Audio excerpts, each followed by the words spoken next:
The night I realized I had fallen in love with her, I was standing outside a small church in Ohio, holding an envelope she had begged me never to open. Inside was the truth about why she had warned me from the very beginning not to fall for her. I thought the envelope contained a goodbye. I thought she was leaving my life before I could become foolish enough to build a future around her. But when I finally opened it, I discovered that the woman who kept telling me she was impossible to love had been waiting for someone to ask her one simple question. And that question changed both our lives forever. If you believe kindness can heal what the world has broken, that hope can survive the hardest seasons, and that forgiveness, compassion, and second chances can give people a new beginning, take a moment to like this video, share it with someone who needs hope, and subscribe to the channel. You never know whose heart might need to hear a story like this today. My name is Nathan, and 3 years earlier, I had stopped believing that life could surprise me in a good way. I was living in a quiet town outside Columbus, working long hours repairing heating systems and coming home every evening to a small apartment that felt more like a waiting room than a home. I had lost my father unexpectedly, my closest friend had moved across the country, and the woman I had once planned to marry had ended our relationship with a sentence that stayed with me for years: "You deserve someone who isn't afraid of happiness." I never understood what she meant. I only knew that after she left, I became very good at pretending I didn't need anyone. Then I met Clara. She worked at a community food pantry inside an old brick church, where volunteers sorted canned goods and packed grocery boxes for families struggling to make rent. I first saw her on a freezing Tuesday morning when I was delivering a donated furnace part. She was carrying 3 boxes at once, arguing with a stubborn cardboard flap while trying not to laugh at herself. There was nothing dramatic about the moment. No music, no perfect sunlight, no feeling that the universe had arranged our meeting. She simply looked at me, smiled, and asked if I could help her before the box fell apart. I did. After that, I started finding reasons to return. Clara was different from anyone I had ever known. She remembered the names of elderly visitors. She kept extra blankets in her car for people who arrived without coats. She stayed late when someone needed help filling out a form. But whenever anyone tried to get close to her, she quietly stepped away. When I invited her for coffee, she accepted only after making me promise not to misunderstand. When I told her I enjoyed being around her, she looked down at her cup and warned me not to fall for her. I smiled because I thought she was joking. She wasn't. A few weeks later, she told me that people always loved the version of her they saw from a distance. They loved the kindness, the strength, the smile.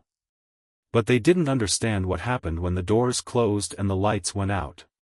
She said there were parts of her she had spent years trying to forgive, and she didn't want someone else getting hurt because she hadn't figured out how to forgive herself.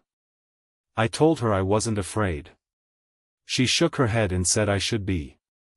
Still, I stayed. Our friendship grew slowly, almost accidentally. We shared coffee after volunteer shifts.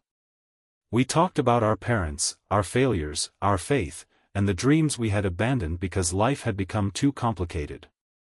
Clara told me she had once wanted to become a teacher, but after caring for her mother through a long illness, she had put that dream aside. She had spent years believing that sacrifice was the only way to prove you loved someone. Then one evening, everything changed. Clara's mother passed away. I remember sitting beside her in the empty pantry after everyone had gone home. Snow pressed against the windows, and the old church seemed unusually quiet. Clara held a small photograph in her hands and stared at it without crying. She looked exhausted, not just from grief, but from years of carrying responsibilities she had never allowed herself to put down. I wanted to tell her everything would be fine, but I knew better. Sometimes saying that only makes people feel more alone. So I sat beside her. For a long time, neither of us spoke. Then Clara reached into her coat and pulled out an envelope. She handed it to me and said that if I still cared about her after reading it, I needed to understand one thing: she had warned me not to fall for her for a reason. I asked what was inside. She said it was a letter she had written months earlier, before her mother's condition became worse. She had planned to leave town, start over somewhere nobody knew her, and make sure I never became attached to someone who was always afraid of being loved. That night, she walked away. I didn't open the envelope. For the first time, I realized that loving someone wasn't always about holding them closer. Sometimes it meant respecting the fear they had carried for so long that it had become part of their identity. For 3 days, I didn't see Clara. On the 4th morning, I found her sitting alone on the steps outside the church. She looked smaller somehow, as if grief had taken away the strength she used to show everyone else. I sat beside her.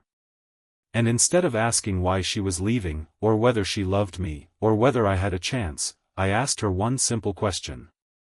I asked, "Clara, what do you need?" She stared at me. Nobody had ever asked her that. Everyone had asked what she could give. Her mother had needed her. The pantry had needed her. Friends had needed her. Families had needed her. Even the people she loved had often assumed she would be strong enough to carry whatever was placed in her hands. But no one had asked what she needed. Her eyes filled with tears. She finally admitted that she was tired. She needed permission to grieve. She needed to stop believing that loving someone meant losing herself.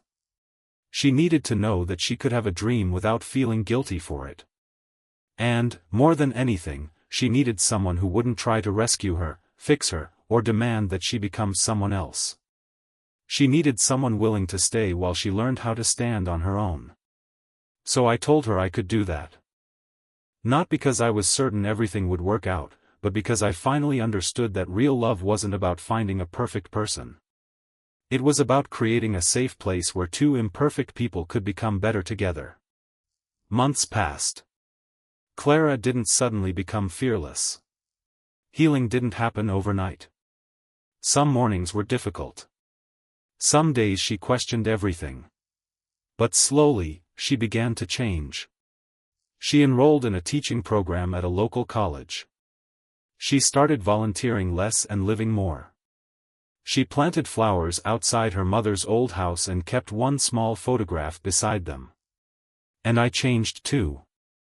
I stopped trying to prove that I was strong. I learned to talk about my father's death without pretending it didn't hurt. I forgave the woman who had left me years earlier. I finally understood that her decision hadn't meant I was unworthy of love. Sometimes people leave because they are fighting battles we cannot see. One spring afternoon, Clara and I returned to the church where we had first met. The food pantry was crowded, and a new group of volunteers had arrived. Among them was a nervous young man who kept apologizing because he didn't know what to do. Clara smiled at him and handed him a box. She told him he didn't have to know everything on his first day. I watched her from across the room, and suddenly I understood the greatest gift she had ever given me. She had taught me that people don't always need someone to save them. Sometimes they simply need someone to ask what they need, listen without judgment, and stay long enough for them to believe they are worth loving. If this story touched something inside your heart, please let us know by liking the video, sharing it with someone who may need encouragement, and subscribing for more stories about hope, kindness, and second chances. Your support helps these stories reach people who may be quietly fighting battles of their own. And before the story ends, I want to ask you something special. If you were sitting beside Clara that cold morning, and you could ask her one question that might change her life, what would you ask? Leave your answer in the comments. Someone reading your words might need that question too. A year later, Clara stood in a small classroom with 20 children listening to her read a story about courage.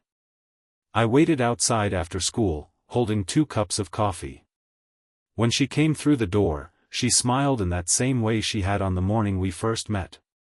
She took my hand. Then she told me something I will never forget. She said she had once warned me not to fall for her because she believed love was something you had to earn by becoming perfect. But I had asked her what she needed. And somehow, that simple question had helped her realize that love wasn't a prize for perfect people. It was a gift we learned to give, receive, and protect. That evening, as we walked beneath the golden lights of a quiet Ohio street, Clara leaned against my shoulder. And for the first time, she wasn't afraid of what might happen next. Neither was I. Because sometimes the person who warns you not to love them isn't asking you to walk away. Sometimes, without knowing how to say it, they're asking whether you'll see the frightened person behind the warning, and whether you'll care enough to ask the one question nobody else thought to ask. What do you need? And sometimes, that is where a new life begins.